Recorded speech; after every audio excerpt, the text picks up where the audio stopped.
Hello and welcome to my channel taste of home food with chef Amar में आपका बहुत बहुत स्वागत है। आज मैं आपके साथ डोसा और इडली के बैटर की रेसिपी शेयर करने जा रहा हूँ। इस बैटर को बनाने के लिए कुछ टिप्स एंड ट्रिक्स को फॉलो करना होता है, तो आप मेरा वीडियो शुरू से एंड तक देखते रहिए और आपका मेरी रेसिपी के साथ कैसा अनुभव रहा मुझे कमेंट्स लिखकर ज़रूर बताइए। अगर आपको मेरी रेसिपी अच्छी लगी हो तो लाइक कीजिए और मेरे चैनल को अपने फ्रेंड के साथ शेयर कीजिए। यदि आप मेरे चैनल पर नए हैं तो सब्सक्राइब कीजिए और बेल आइकन पर ऑल ऑप्शन प्रेस कीजिए ताकि आपको मेरी नई रेसिपी का नोटिफिकेशन मिल सके। तो आइए बनाना शुरू करते हैं। बाउल में 3 कटोरी नॉर्मल राइस लेंगे। इडली और डोसे का बैटर बनाने के लिए बासमती राइस का यूज़ नहीं करना है। आप परमल राइस का भी यूज़ कर सकते हैं, जो बेसिकली नॉर्मल राइस आते हैं उसी का यूज़ करना है। और आप मेज़रमेंट के लिए किसी भी बर्तन का यूज़ कर सकते हैं। अब पानी से 3 से 4 बार अच्छी तरह से धो देंगे। नॉर्मल पानी से 3 से 4 बार अच्छी तरह से धो दिया है। अब इसमें पानी ऐड करेंगे। पानी थोड़ा ज़्यादा डालना है ताकि चावल पानी में अच्छी तरह से डूब जाए। अब ढक्कन लगाकर 7 से 8 घंटे के लिए भिगो कर रख देंगे। अगर आपके पास समय है तो आप ओवरनाइट के लिए भिगो कर रख दीजिए। 1 कटोरी उड़द दाल ली है। मेज़रमेंट के लिए जो भी आप बर्तन लें एक सा लें ताकि मेज़रमेंट परफेक्ट रहे। अब इसको नॉर्मल पानी से 3 से 4 बार अच्छी तरह से धो देंगे। चावल हो या दालें हो, उनके ऊपर केमिकल की कोटिंग आती है, जो केमिकल हमारी हेल्थ के लिए बहुत ही हानिकारक होते हैं। तो चावल या दाल को यूज़ करने से पहले नॉर्मल पानी से अच्छी तरह से धोना बहुत ही ज़रूरी है। नॉर्मल पानी से धोने के बाद पानी में भिगोकर जिस तरह से राइस को रखा है उसी तरह दाल को भी रख लेंगे। अगर आप चाहो तो सारे इंग्रेडिएंट्स को एक साथ भी भिगोकर रख सकते हैं।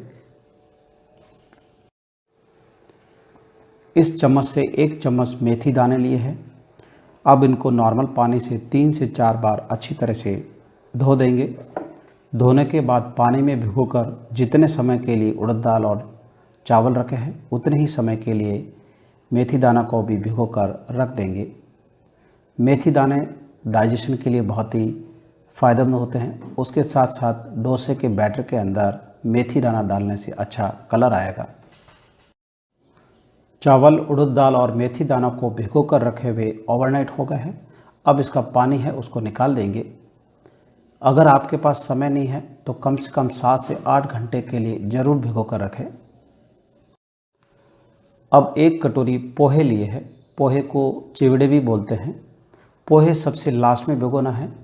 अब इसमें पानी डालकर नॉर्मल रनिंग वाटर में 3 से 4 बार धो देंगे। धोने के बाद पानी में भिगोकर 10 से 15 मिनट के लिए रख देंगे ताकि पोहे अच्छी तरह से सॉफ्ट हो जाए। पोहे डालने से बैटर जब बनेगा बिल्कुल वाइट कलर में बनेगा। चावल में से पानी को निकाल लिया है। अब ग्राइंडर जार में ऐड करेंगे। जार के अंदर राइस को ज़्यादा फुल नहीं करना है, आधी क्वांटिटी तक ही भरना है ताकि पीसने में आसानी हो। उसके बाद इसमें थोड़ा सा पानी ऐड करेंगे क्योंकि राइस के अंदर भी पानी होता है, तो पानी ज़रूरत के हिसाब से ऐड करें। उसके बाद पीस कर फाइन पेस्ट बना लेंगे। आप चाहो तो सारे इंग्रेडिएंट्स को एक साथ भी पीस सकते हैं। मैं इनको इंडिविजुअली पीस रहा हूँ। ग्राइंडर जार में पीस कर फाइन पेस्ट बना लिया है और अब जो बचे हुए चावल है उसको भी पीस कर फाइन पेस्ट बना लेंगे। अब इनको दूसरे बाउल के अंदर यानी भगोनी में ट्रांसफ़र कर लेंगे। तो आपको ये मेरी रेसिपी कैसी लगी मुझे कमेंट लिखकर ज़रूर बताएं। अब जिस जार में राइस पीसे उसी के अंदर पोहे ऐड किए हैं।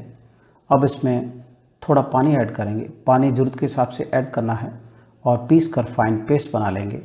अगर आप चाहो तो पोहे को राइस के साथ भी पीस सकते हैं।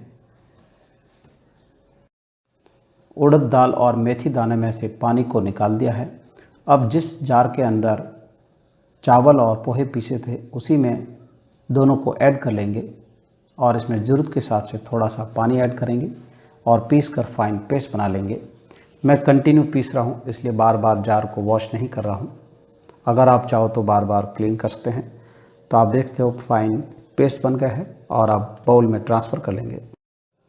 सारे इंग्रेडिएंट्स को पीस कर फाइन पेस्ट बना लिया है और भगोनी में मिक्स कर लिया है।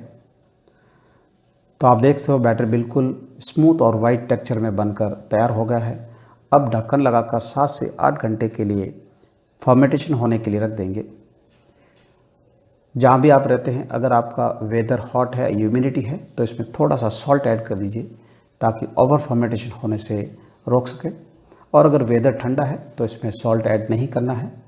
ढक्कन लगाकर जहाँ हल्की सी रोशनी आ रही है वहाँ आपको रख दीजिए ताकि अच्छी तरह से फर्मेंटेशन हो जाए।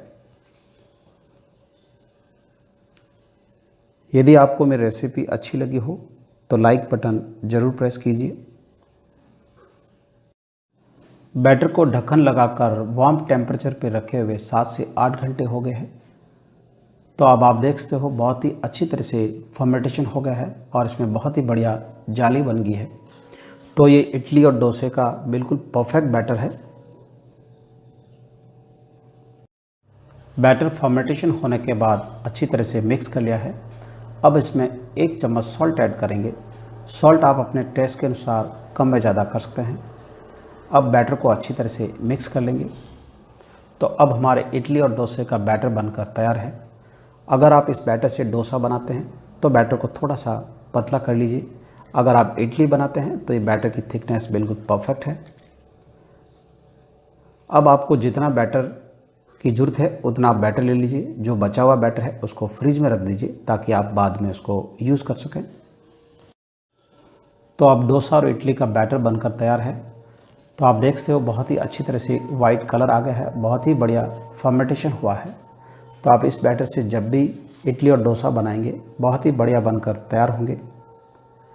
यदि आपको मेरी रेसिपी अच्छी लगी हो तो मेरे चैनल को अपने फ्रेंड के साथ शेयर कीजिए। तो मेरा वीडियो देखने के लिए धन्यवाद। फिर मिलते हैं नेक्स्ट रेसिपी के साथ।